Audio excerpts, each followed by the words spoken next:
Hey guys, welcome back to the Cedar podcast. This is episode 19, and today let's talk about international students, life as an international student, and living abroad. Now, this is episode 19. That means that next week we're going to have a guest speaker on the show. So get excited, get hyped up because it's going to be surprising. The guest that we're gonna have. You know what? I'm gonna stop talking. I don't want to give out too much information, but just look forward to it. Anyways, let's begin. So, life as an international student. It can be very daunting at first because you have to move away out of your home country, from your family and your friends. This is especially nerve wracking for those who have always stayed close to their family and friends. They never really did a lot of traveling. But in the end, it could be a very rewarding experience. Now, before I begin, I'm gonna give you guys some tips in this episode. If you're an international student, but before I begin with that, let me just give you my own personal story, like a personal anecdote, if you will, my own experiences. So, I traveled to London for my master's degree. Now, this was the first time I moved away from my family because as a Lebanese, I am a very family-oriented person. Lebanese people are naturally very close to their families, and moving away from them was very scary. The first day especially was a nightmare. I was panicking. I didn't know what to do. But, then I called my parents. I called my mom, my dad, and I talked to them. And I told them, guys, get me out of here. I don't want to do this anymore. And after that talk, I became calmer. I calmed down. I'm going to use that phrase that I always say, and that is to assess the situation. I sat down and I assessed my situation. I told myself, okay, just what are you going to do right now? What is the first thing you need to do? And this is what leads us into the tips. Now, these tips are not the end all be all of what to do as an international student. There are many more tips out there, but these are the ones that are good to start with. Tip number one for an international student, if you're going to... tip number one. Plan everything before you travel. Now, you don't have to do all of the planning at once. Just plan what you're going to take so that you don't miss anything behind, you don't leave anything behind. What are you going to do when you first arrive? You're not going to be like me, who starts panicking in your studio or dorm room, going crazy. So plan everything before you go. Make sure that you have your boarding pass with you, your plane ticket. What is the first thing that you want to do? Maybe you have to go to the visa office or something, get your police registration. That's something I had to do when I went to London. I had to go to the police headquarters to get my police registration. I didn't even know what that was. So there are lots of things, depending on which country you're going to, there are some things that some steps you have to take to settle in, before you can settle in. So that's tip number one, plan everything before you travel. Tip number two is to do your research. When you get there, let's say you're in your dorm room right now, you're in your studio, your apartment, what have you. What is the first thing you should do? You should do your research. Now, you can also do this before you travel. Do your research, get to know the area you are living in. Restaurants for when you want to eat, malls, cinemas, parks, pubs, bars, clubs, all of those things. It depends on the individual. If you're a person who likes to go to clubs, well then check out the nearest popular clubs. If you like to go to a bar with your friends, check out the nearest bars, and so on. Do your research. Tip number three is to get supplies for your accommodation. That is the first thing I did.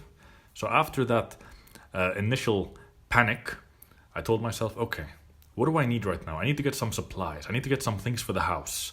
Just the bare necessities, like toothbrush, toothpaste, all of that. Just get supplies for your house. Again, this depends on the individual.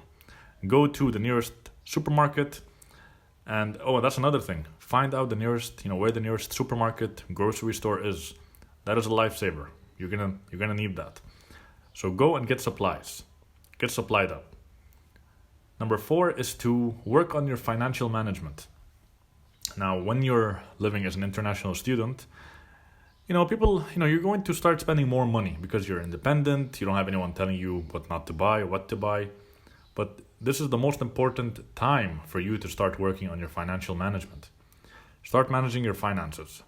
Now, you don't have to be a frugal individual and not just buy what you absolutely need. You can spend money on on yourself, entertainment and all that, but don't overspend. Just be mindful of what you spend your money on. That's tip number 4. Tip number 5 is to immerse yourself in the new culture. For me, I'm a Lebanese. I went to London. It's a whole new culture over there. It's the London's culture with Lebanon's culture completely, no similarities whatsoever. So immerse yourself in the new culture that you're living in. Try out the local cuisine, activities, any special activities that the locals like to participate in. Just try to fit, be a part of the culture. And and I really like to do that because, especially if you're a very culture-oriented person like myself, like me, when I travel, I like to, really go and meet people from that culture, try to fit in with them, be like them, have this mindset. Then when I go back to my home country, I switch, I just switch the mode, I switch to Lebanese mode. If I went to London right now, I would switch to London mode because there's a different mindset depending on where you are.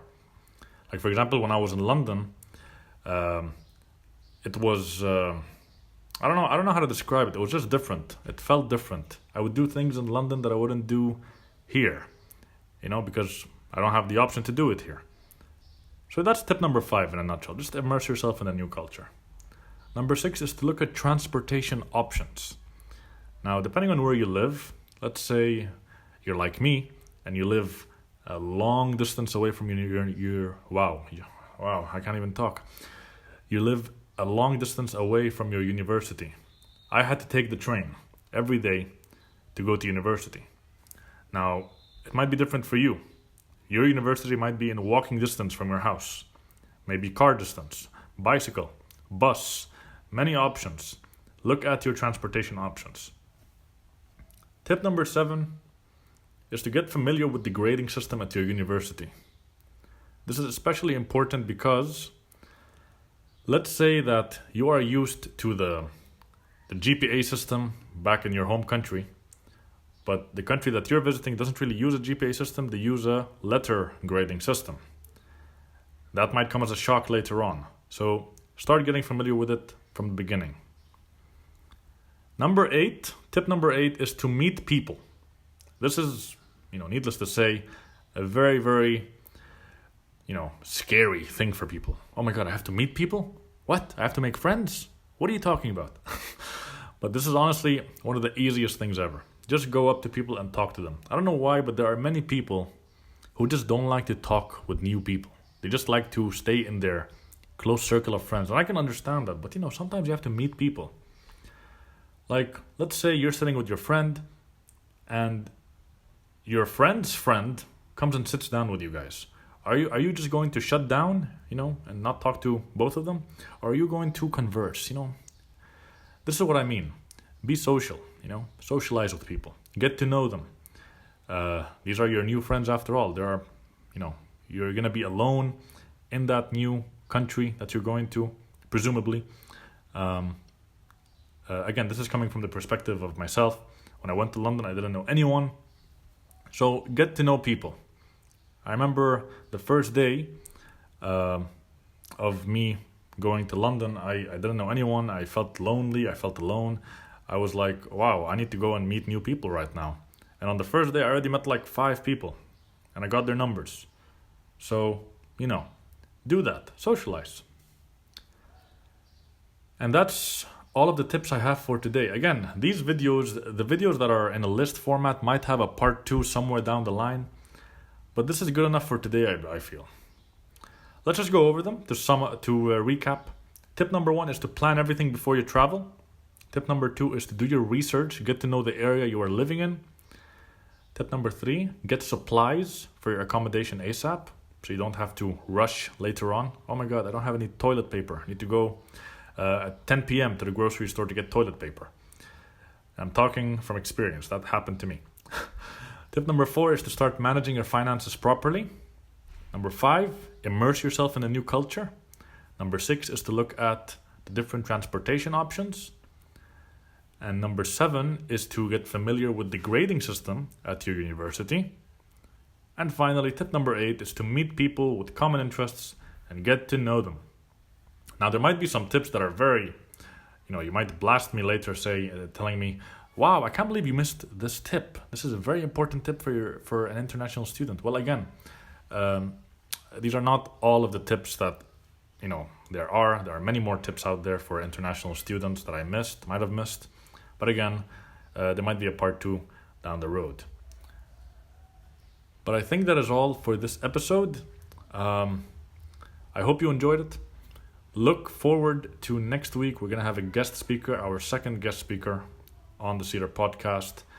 But until then, guys, I wish you well, and I'll see you next week. See ya.